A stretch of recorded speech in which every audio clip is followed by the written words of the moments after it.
हे आपलं कोथिंबीरचं शेत. तर इथं गवतच जास्त झालं आहे. कोथिंबीर जेवढी तेवढीच गवत झालं आहे एंडपर्यंत.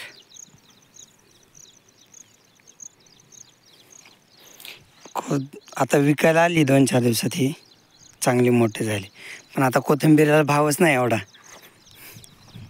फार कमी भाव आहे. इकडं मेथी, इकडे मेथी अशी, त्याच्यात बी गवत लय झालं आहे.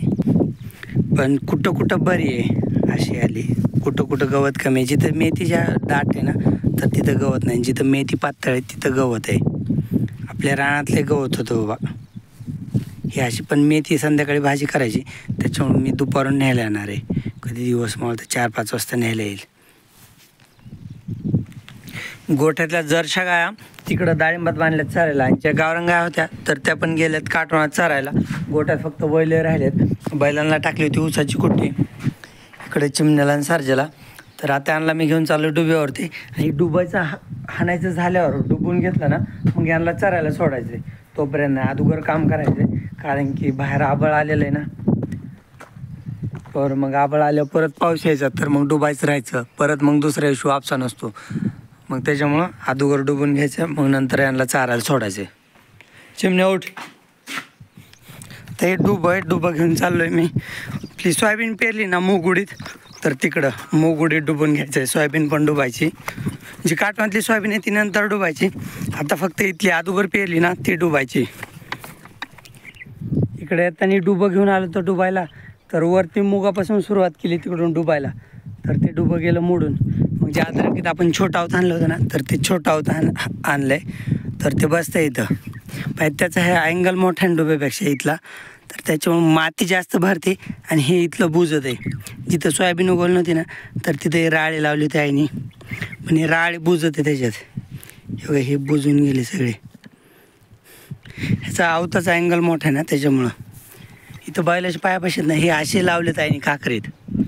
इकडं जिथं सोयाबीन उगवली नाही ना जास्त, तर इथं राळे टाकलेत ना तर हे बुजत आहेत मातीने. तर एक साईडने थोडीशी माती पडली, पलीकडून माती पडली की मग दोन्ही साईडने माती म्हणलं की बुजत आहेत. डुबच मोडून गेलं इथं पाठीमागच्या साईडला थोडं, मग त्याच्यामुळे आवत आणले. तर मग आता आवत सोयाबीनीकडून हाणायला चालू करतो आहे. इकडून असं पलीकडं उडतात हाणत जायचं. तर आवत सोडलं आहे तिथं. सर्जेला पलीकडे त्या झाडाला बांधलं आहे, चिमण्याला इथं बांधलं आहे. तर मी चाललो आहे घरी. खत टाकायला आणायचं आहे. पप्पा नंतर म्हणले खत टाकायचं याला, तर मग आता खत टाकायचं लक्ष झालं. अगोदर खत टाकतो नंतर डुबतो. त्याच्यामुळे आता घरी जाऊन खत आणतो. मग भैया खत विस्कटेल, मग नंतर मी डुबं धरतो. तोपर्यंत बैलांना खाऊन देतो. सर्जा पण खातो तिकडं. गंगाला घेऊन चाललो आहे घरी. तिला सकाळी इकडं बांधलं होतं, तर घरी न्यायचं. तिला दुपारचं पाणी पाजायचं, मग घरीच बांधायचे. दुपारून ऊसाची कुट्टी खाली ठेवायची तिला. हे गंगे चल गा पाय चल चल. परत आलो खत घेऊन.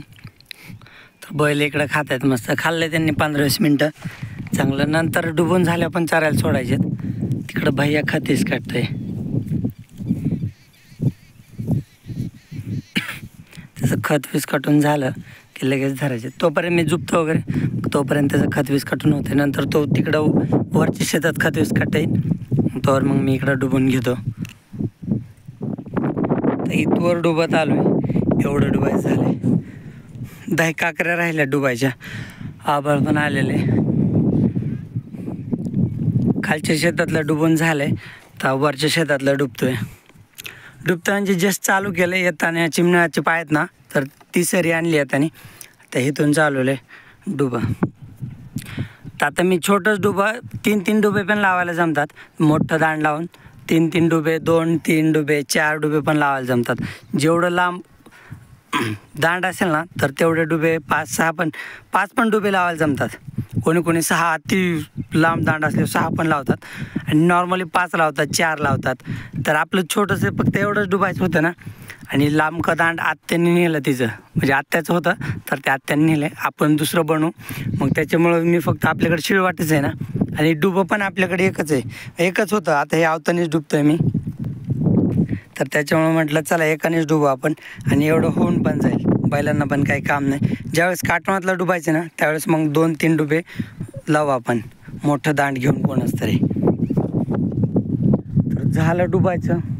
तर बैल इथं उभा आहेत, फक्त थोडंसं राहिलं आहे. म्हणजे ही जी समोर दिसते ना फक्त हीच सरी राहिली, हेच तास डुबाण्याचं राहिले. नाही तर इथं राईट साईडला ना तर ते मी अगोदर डुब्याने आलो ना तेव्हा डुबलं एवढं. मग नंतर ते डुबं मोडलं, मग परत छोटं आवत आणलं. तर मग तिकडं सोयाबीनकडून चालू केलं होतं आवत आणायला. तर परत मग इथपर्यंत आलो. फक्त ही समोर माझा हात दिसतोय ना तर फक्त हे तास डुबं आणायचं राहिले, म्हणजे आवत आणायचं राहिले. तर एवढं झालं की मग झालं डुबायचं. इथलं तर झालं, मग काटवणातलं राहिलं. पण ते 1-2-3 दिवसांनी डुबायचं काटवणातलं.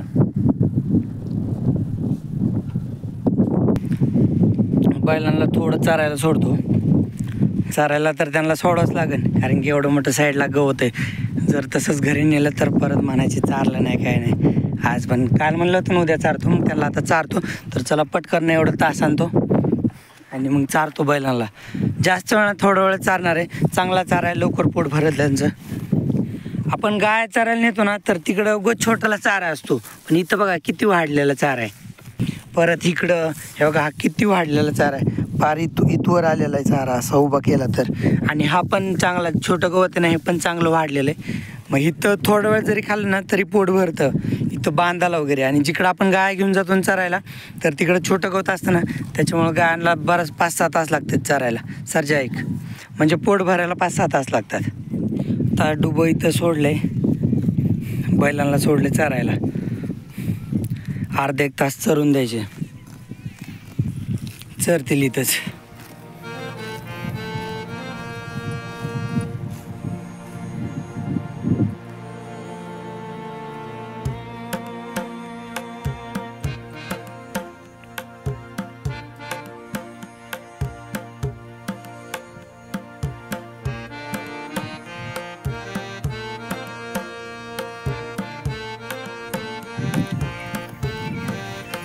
तर 7 वाजलेत, दिवस मावळायला आहे. 5 मिनटात दिवस मावळायलाच. 5 मिनटात तर मग आता मला घरी जावं लागेल 5 मिनटात. आता बैल तर कवर पण चरतील. आणि खाल्लंय त्यांनी चांगलं व्यवस्थित. तिकडं होते आवत सोडले ना त्याच्या पलीकडे होते आवताच्या, तिकडून चांगलं दिसत नव्हतं म्हणून इकडून आलो. आवताच्या पलीकडे होते तर मग चरत चरत इकडं आलेत. इथपर्यंत लास्टला चरत गेले होते त्या झाडापर्यंत, मग तिकडून परत आले चरत. तर त्यांना घरी घेऊन जातो. तर पोट खड्डा दिसतो पोटाला चरायच्या, पण पाणी पिले व्यवस्थित होईल. तो कामाला चाललाय पण पाणी पण पेल, मग पोट भरेल त्याचं. आणि घरी खायला पण टाकायचं, ह्याला ऊसाची कुट्टी टाकायची. आणि आज कामाला चाललेत ना कुट्टी पण खातील ते ऊसाची. मग जातो आता परत. मला नवीन वेलेली गाय आहे ना तिचं दूध काढायचं आहे, त्याच्यामुळे आता बैलांना घरी घेऊन जातो. जास्त अंधार व्हायला पण नको.